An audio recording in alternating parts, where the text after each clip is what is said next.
everyone, welcome back to the I Should Totally Be Dead Right Now podcast, where we tell true stories of survivors of true crime, natural disasters, and everything else in between.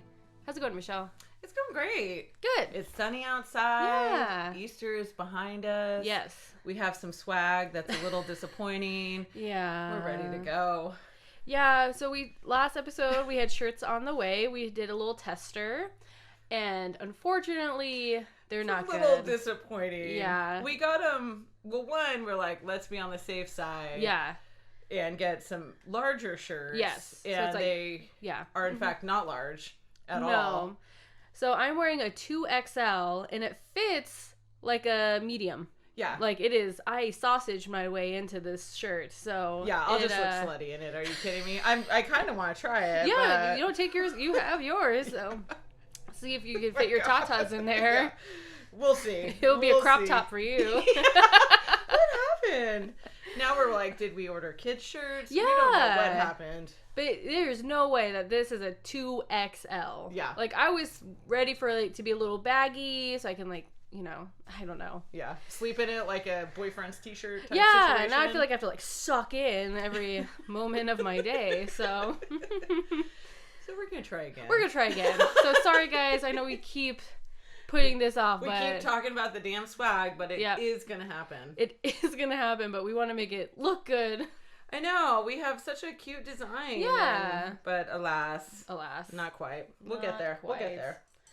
But, so today, Michelle made some really delicious drinks. Michelle, what is it? Oh, we made sort of, I guess, blackberry margaritas.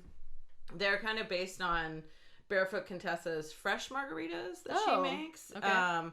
And then, of course, I made blackberry syrup, like I made strawberry syrup, where you simmer the fruit in some water, and then you get a beautiful fruit water, and then you add sugar to that, and you boil that for a minute. You get a lovely syrup. So it's good. Amazing. I made so much syrup. My God. I made peach syrup, which I'm going to work on again. Okay. I'm not happy with. Strawberry syrup, amazing. Once more. Raspberry syrup, delicious. And now this blackberry syrup is super good. My gosh. So it's a little bit of this blackberry syrup. It's probably it's like an ounce. Okay. So it's like an ounce of tequila, an ounce of this syrup, an ounce of probably some fresh lime juice, and then an ounce of just some sparkling water on top to add a little fizz. So yes, please try this drink. It's very tasty. If you want to make your own syrup, I'm sure you can find, I don't know, can you get syrup like that? Oh, probably just any of what is the brand, like the coffee syrups that they have? Oh, you can get those in all kinds of different flavors. Right. So that would work just as well as a homemade syrup. Perfect. Probably better because no, just kidding. I didn't mean that at all. It's not better. Okay. Well. Homemade is delightful. Homemade is where it's at. So this week, we both have two real stories, Michelle. Yes. Because I hang my head in shame. Oh no. I told everybody about my April Fool's failure. Oh no. Because I hyped this shit up a lot. I was so excited. So sad. I told everyone who would listen about my plan to fool you with your favorite movie. And they're like, your favorite movie? Is that a good idea? Yeah, it is a good idea. No, I was wrong. It wasn't. You guessed it immediately. Just like Ghostbusters? Yeah. Just like it. Just like it, goddammit. I just still can think of me looking down at my paper trying to figure out what the fuck I'm going to say next because it's so obvious you know what it is. God damn it. That's hilarious. All right, carry on with your real story. All right. Oh my God, I'm sweating a little bit now. Just remembering. Okay. So this story is about Dale Anderson. Okay. So Dale Anderson, he's 58 years old. All right. And it is April 27th, 2003. Okay. And we're in New Sweden, Maine. Oh, how interesting. We're going to be in Sweden for my story. Oh, look at that. We're on the same. We're always vibing, We Caitlin. are, I know, right? Oh, my word. Okay. Well, this is a small, close-knit town and a potato farming community where people leave their doors unlocked at night. It is, it's safe. Yeah, like in the community I grew up in. Oh, yeah. We never locked our doors. In fact, the one time my dad locked our doors, I lost my mind because I was like, he's locking me out. I was a teenager. I was all angsty. And no, he just decided to lock the doors one day. Had nothing to do with me. Oh. I made it all about me, though. That's how I roll. Well, so Dale and his wife went to Sunday service at Gustav Adolf Lutheran Church. My word. I'm sorry if I said that wrong. So it was a beautiful service, and afterwards everyone went from the sanctuary to the fellowship hall for baked goods and coffee. Okay. Right? So Dale started to feel a little sick, and he's like, hey, can you please take me home? I don't feel well. But by the time he got home, he was violently puking everywhere. So that's not good. No. So his wife was like, let's go to the hospital. So she took him to Cary Medical Center, and when he got there, there were a lot of familiar faces. Oh, no. Yes. So the whole waiting room was full of church members. So there's around 15 people there, all very sick. And the nurses, the nurses described the emergency room, countertops, and floors covered with vomit-filled buckets and garbage cans. That's the fucking worst. Right? Oh my God. Like, I can clean up just about anything. Yeah. Like, I have no problems. My dad taught me whatever you get on your hands can be washed off. You know? So it's like, I kind of grew up not really being grossed out by a lot. But vomit. That's just something. That is, it's just, there's such a smell to it, and it's just, that's a struggle for me. Yeah, same. Well, several of the church members that were very more violently ill, including Dale, they were rushed to Eastern Maine Medical Center, so they needed more help. And then by Monday morning, 78-year-old Walter Reed Morrow passed away. Oh gosh, from this affliction that is going around. I'm assuming some kind of food poisoning, but I don't know for sure. Well, doctors believe that they were dealing with a heavy metal poisoning. Oh, heavy metal poisoning. Yeah. And so they notified police about this mass poisoning to, what's going on. Like, is somebody coming in and poisoning the whole congregation? Yeah, exactly. It's not some bad potato salad. Yeah. So police began to interview the church patrons, and they quickly realized that everyone who fell ill drank the coffee. Oh, no. God, I would have fallen ill first thing. Over there chugging stuff. Yeah, chugging coffee with no food in my stomach first thing in the morning. Yeah.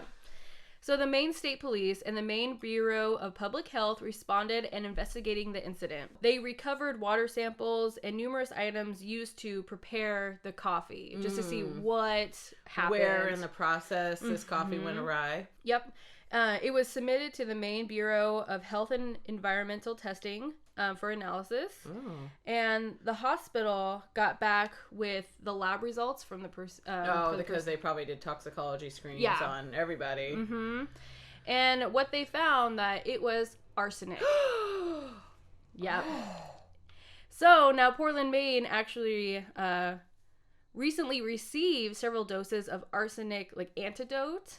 Or treatment, because it was weird because this is 2003, is because they got it from 9/11, just in case there was another type of terrorist attack, I guess, or... No, I do recall kind of back in the day that after 9/11, there was a whole rash of people getting white powder in the mail. And so people were losing their minds thinking that, of course, is it arsenic or was it something else? No, anthrax. Anthrax, that's Everyone was super scared of anthrax and getting mailed. Right. It was a big deal, I remember, for a long time. So I wonder, anthrax and arsenic are two different things. So right. Maybe I'm completely... Well, it could... I'm sure they're just preparing for anything, I guess, around those states, I guess. So they luckily sent them over a few of those treatments, and then Dale was put in a medically induced coma because the arsenic poisoning treatment is extremely painful. And even when he was in the coma, when they injected him, the nurse said that he winced. Like, he was in a coma. And oh my God, are you serious? Yeah, isn't that insane? That is insane. Gosh, I can't even imagine how painful that would have to be. Yeah. For them to put you in a coma. Isn't that insane? So he was in a coma for 12 days. Wow. Yes. Trying to fight. Oh my gosh. Getting these treatments and fighting this poison. Whew. I hope we get to hear about why this all happened. Well, now for Walter who passed away, they now changed it to a homicide charge. Yeah, they thought he was essentially murdered. Yep, exactly. Murder by poisoning.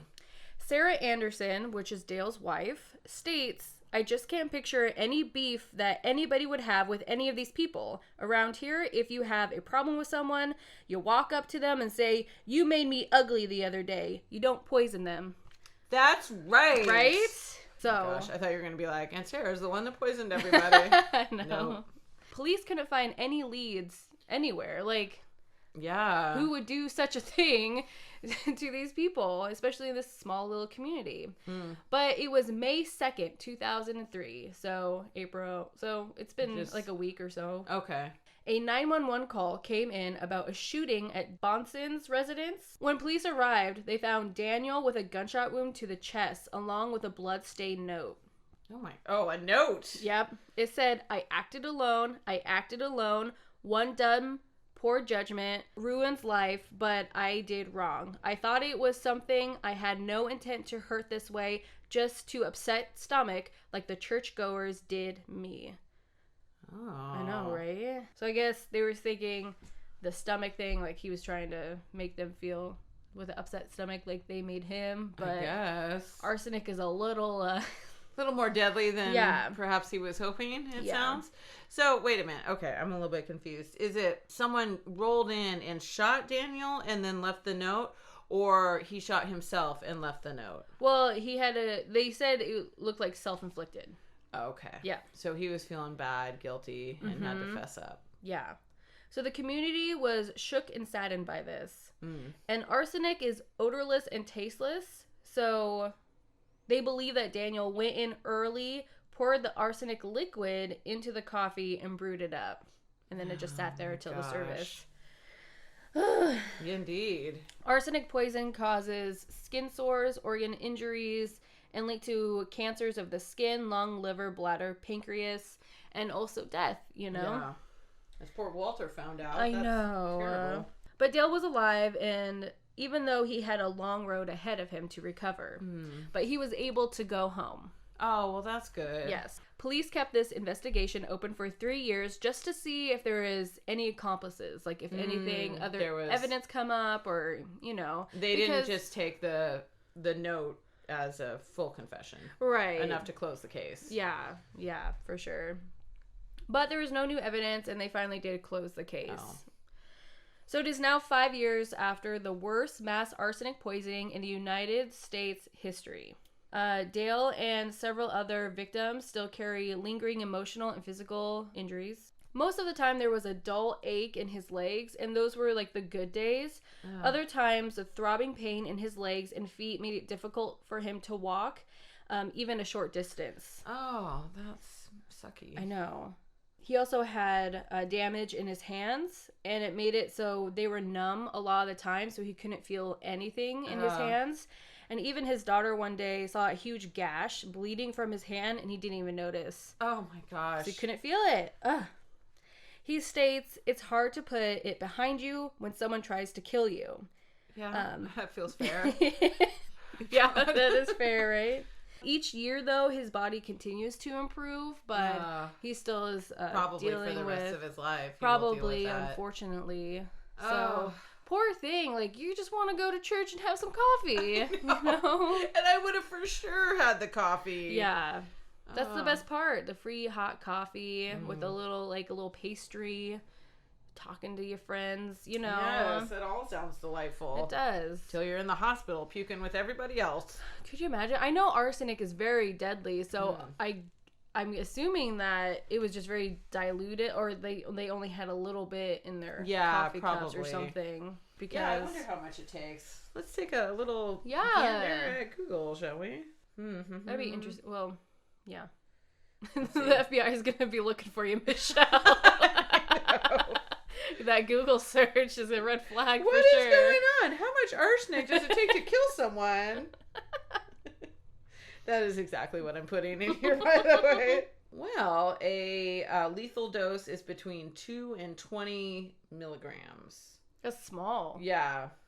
Wow. 140 to 1,400 milligrams for the average adult, for the average size adult. So it's less than an eighth of a teaspoon. Holy will kill cow. a healthy adult. Oh and my even gosh. less would kill a child or an adult with impaired health. Oh. Well, yeah, Walter was like 78, so I'm guessing. Yeah, probably, or an elderly person. It also says that on here. Dale was lucky. He was 58. I mean, that's still not too old, but it's getting up there. I mean, yeah. No shit, Caitlin. Sorry. I felt pointed. You're practically there. You know that, right? Oh, no. Oh, pretty soon you're going to fall prey to the deadly effects of arsenic. Me? No, me, because I'm getting older. Is that what you're saying to me? No, it's not. You're like, not at all. I was so confused. Okay, psycho. No. Oh, Lord. But once again, we question why you ever do this podcast with me. No, but Dale was, he was so lucky, and I'm glad they put him in a induced coma because that sounded so incredibly painful. Yeah. If you're wincing when you're already in a coma, forget about it. Forget about it. Yeah. At least they had that little treatment or antidote, whatever they used, so that was lucky. Oh. But, all right, Michelle, you said... I want to go now. All right, well, we're moving away from Little Sweden to Big Sweden now. New Sweden. Oh, New Sweden, excuse me. Okay, then we're going back to old, regular Sweden. Okay. How's that? No. Okay, so this story takes place back in May of 1999. Oh, wow, okay. So we're kicking it old school. Not quite as old school as like the 80s. Right. Or, whatever. Not still bitter. It's cool. All right. So this story is about, I'm just going to say now, I know I say it every effing time. We're in Sweden. I don't know a lot of Swedish. Yeah. So I apologize. Fair. I apologize. Fair. Okay. So this is Anna Bagenholm. Okay. I'm gonna go with that. So Anna and her two colleagues were, actually, I said we were in Sweden, but we were in Norway. She is Swedish herself. Oh. So that's where I got So we're in that Norway. From. We're in Norway. I lied. We're in Narvik, Norway. Okay. So, but Anna was actually a Swedish radiologist. Oh. And so her and her two friends, Marie Falkenberg and Torvind Nashim. Okay. I don't think that's correct at all. Well, it sounded good. Yeah, fucking nailing it. So all three of them are expert skiers, and they set out to ski in these mountains in Norway. And so at the time, Anna was actually studying to be an orthopedic surgeon. Oh, wow. So she's already a radiologist. She's clearly very driven. So they are going on this very steep mountainside path that they've actually gone on many times before. So they're familiar with it. But on this particular time, she lost control of her skis and she ended up falling sort of down the mountain and then head first into a layer of snow and ice. Oh, my gosh. Yeah, she what happened is she like sort of went down head first and there was an 8-inch layer of ice underneath the snow. And then the ice opened up when she hit it and it dragged her under the ice. So, because it turns out there was a frozen stream underneath the ice. I guess. What? So it's snow, ice, stream. Wow. And as far as the layers go. And so she went through the ice and kind of got sucked under. And now she's in freezing water underneath the ice. And then, so her friends sort of see her tumble down the hill a little bit. And so they ski down just a few minutes later, and all they could see was her skis. So it was only her skis that were above the ice, and she was completely submerged. Is she still attached to her skis? Yeah, she's still attached to her skis. Oh my gosh! So they grabbed her skis, and they were trying to pull her out, but she was sort of wedged in there and held too tightly by the rocks and the ice and everything that was underneath the water. Oh my gosh. I know. So they tried calling for help, but I mean, they're kind of on this mountainside, Right, you know, in yeah. the middle of Norway. And the situation was, of course, not looking promising for Anna at all.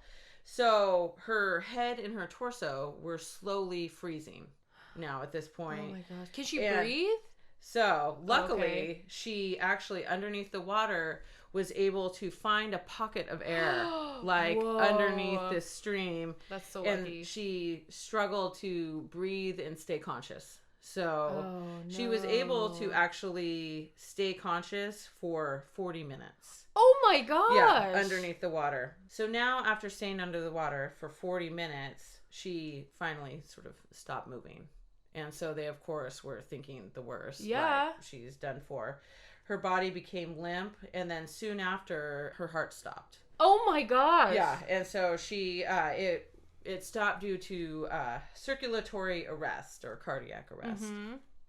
So they were finally able to dig her up and out of the water 80 minutes later.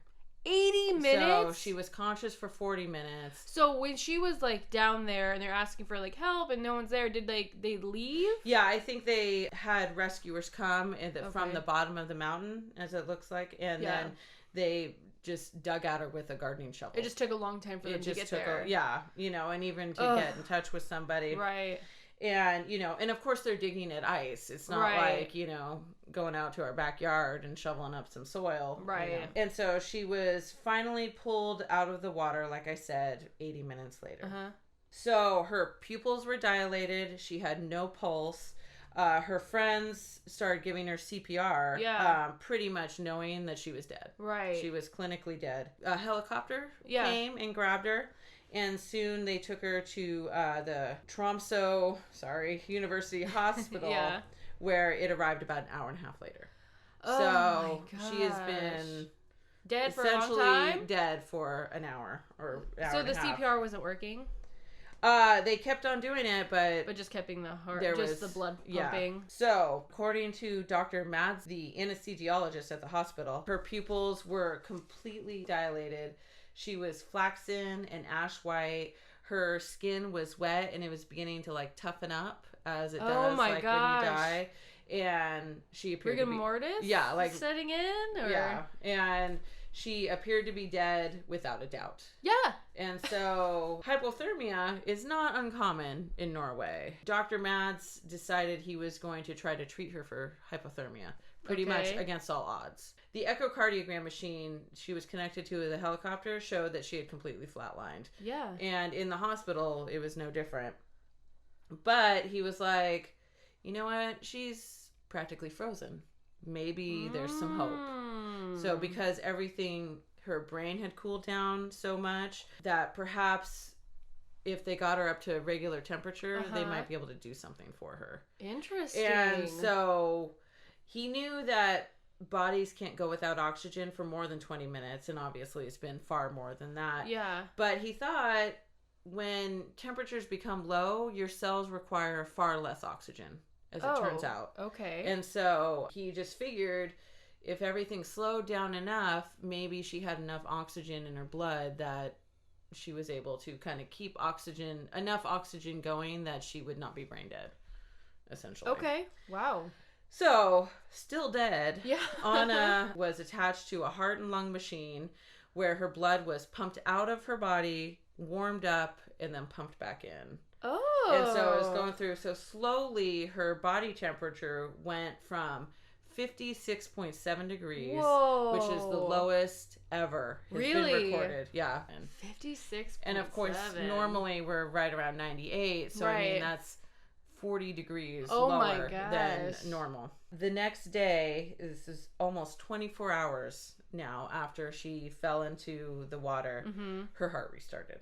Really? Yeah, it started. She like on its own. After yeah, being it warmed just up. it like got warmed up and then it started pumping blood on its own. Oh my gosh. So the gradual healing process started. So it wasn't until 12 days later that Anna actually opened her eyes. Really? But however, it ended up taking her more than a year because she had some nerve damage and some other sure. damage done. But she was able to make it out and be alive after being essentially frozen to death for a full day, just about. That's intense. Yeah, I can't even imagine. Well, good thing for that doctor to be like, no, we can do Let's more. give this a go. Yeah, because I mean, I think most people would have been like, are you kidding me? She's dead. Yeah. She's flatlined here. She's flatlined there. Rigor mortis is sticking. Yeah, there's no hope for her. But apparently there was hope. She is now fully recovered. Wow. And works as a senior radiology consultant at that same hospital that saved her life. Aww. Over the last 28 years, there's been 34 victims of accidental hypothermia with cardiac arrest who were rewarmed by, oh, here we go, cardiopulmonary bypass, i.e. they took it out of the blood, warmed it up, put the blood back in. Yeah. And only 30% of those people survived. So according to him, he's just wondering what happened. Did she get cooled down fast enough before her heart let out, or did she have her heart let out and then she cooled down? Right. So they're kind of, the chicken before the egg type situation. Right. So of course her case has made it into all kinds of medical record books. Oh, I'm sure. Yeah. It sounds like a House episode. It totally does. Like, nope, we need to pump her blood out. Yeah. What? Warm it up. Put it back in. Be like, no, she's been dead for an hour. Yeah. Forget it. So I guess her case changed the way doctors approach hypothermia cases. Oh, really? And the point is that many people were actually able to come back after being accidentally frozen to death, I guess. Crazy. By many, I think we're talking about, again, like 34 people, not hundreds of people. Right. But that her outcome should be remembered. That, that if people do freeze to death, there is a possibility of actually bringing them back, and that's not crazy. Just to sort of count them out. And so actually now they're looking at the University of Pittsburgh Medical Center Hospital, they're using induced hypothermia to potentially help patients who are having, like they have a window, like a prolonged window where they can't stop bleeding or things. They'll try to put them into, essentially start freezing them to death because it just slows everything down so much. That's interesting. And they know that they can eventually bring them out. So they're finding that freezing people to death is actually helping, and it's becoming a medical process. That's intense. Oh my gosh. Man, technology. I can't even imagine what was going through her mind when she was under that water in that little pocket of air for 40 minutes. I could not stay calm for 40 minutes. There's no way. I know. I wanted to find a story more from her perspective. Right. like talked about maybe what she was feeling, and hopefully it's like the one woman, Mary, who got stuck underwater for a long time, even though all of her bones were breaking and all kinds of stuff, she was feeling no pain. Right. And so I hope that was the case. I hope that is the case too. Yeah. That's terrifying. Oh my gosh. So are they saying that like we can like freeze ourselves for a long time maybe? I don't think that we've quite made that jump yet. Okay. But it seems like it's getting closer and closer. That's crazy. So whoa. Because my understanding is the problem is when you get too cold, your cells start to burst, because when things freeze, they expand. Oh. And so the water in your cells start to crystallize and start breaking down your cell walls. So that's been my understanding as to what the big holdup is. I see. But wow, who knows? That's interesting. I don't know. And all the sci-fi channels, they just give you something that probably keeps your cells from bursting, and boom, now you're frozen. Yeah. Someday. Maybe. If you could be frozen, would you be frozen? No, why? Like let's say you're on your deathbed in 10 years. In 10 years? Yeah, no, something drastic has happened. Okay. But obviously we've had a lot of technological advances. Okay. Yeah, okay. They're like, we can freeze you for 100 years. And then when you wake up, they'll have the solution to whatever's wrong with you. Would you do it? Well, I mean, that's die or be frozen. Die or be frozen. Yeah, I'll just be frozen. Like, I don't want, like, if there's a chance for me to survive, yeah, great. But I don't know about 100 years because this Earth is dying already. We're positive all over the place. You're just gonna wake up to nuclear annihilation or something. Right. Nuclear. I always say it wrong. Yeah. I don't know. 100 years is a long time. Okay, let's say you're now 80. Okay, I'm 80. And you can freeze yourself should you wish it. Yeah. And you're not going to die tomorrow. Yeah. But would you maybe have yourself frozen to death? No. No, because I'm 80. I mean, like, that's pretty good life. 80. You're feeling pretty... Yeah, I feel pretty accomplished in my life, and I don't want to wake up in a new world when I'm 80. I'm still old, so What if Nicholas could go? What? What if Nicholas is frozen right next to you? And then you guys both wake up in 30 years. No, because then we can, like, pass together, and then it would be just like the Notebook. Oh, my goodness. I know, that's how I want to go. I was like, whatever. But that's exactly like Joel and I one day would be like, well, I think we're done. Yeah. And then we'll just go. That's the plan. Just fall asleep. Yeah. Yeah. Just Don't kill yourselves. Is that what you're no, saying? Oh, okay. No, I just lift out of my body consciously. I see. And just choose to die. That's how I plan it. That's very nice. Yeah. But I'm 112. 112, that's But right. I figure if I'm 110 and I'm like, you know what? I'm loving life. Yeah. 112 is not long enough. Then I'll push it out. Okay. But up until now. Until now. Yeah. All right, that's a good goal. 112. I don't know. Ever since I was little, like 4, I've been like, I'm going to die when I'm 112. I'm going to die when I'm 112. I'm going to die when I'm 112. So that's what I've been telling people. Have you seen that show, Kids Say the Darndest Things? Yeah. Yeah, it's Michelle. I'm going to die when I'm 112. That just stayed with you. When I was in 2nd grade or 1st grade, I don't remember which, I told everyone my mom died. Like, and she was going to pick me up from school. I don't know how I thought I was going to get out of that lie. Why would you say I that? have no idea. I just remember, I don't know if I was like trying to get sympathy or probably trying to get out of homework or something stupid. Well, I can't do it because my mom died. And you'd send me to school the next day? No, none of it made sense. That's hilarious. And then my mom, of course, picked me up. Yeah. My poor mom. I one time blamed her for cutting my bangs, like when I cut my own bangs, of course. In kindergarten, I have... Oh my God. I should find that kindergarten picture because my bangs are up to here. My mom did forget it was school day, like picture day, and dressed me in his ugly brown turtleneck. So it's like with my bangs. I need to be done. Yeah. All right. Thank you so much for listening, and sorry about names / tequila first thing in the morning. And swag. Sorry, guys. I know. My God. That's all. It's something. All right. So we'll see you next time. Have a like, nah. Nah. Yeah. Just kidding. Yes, you will. Okay. Bye. Bye.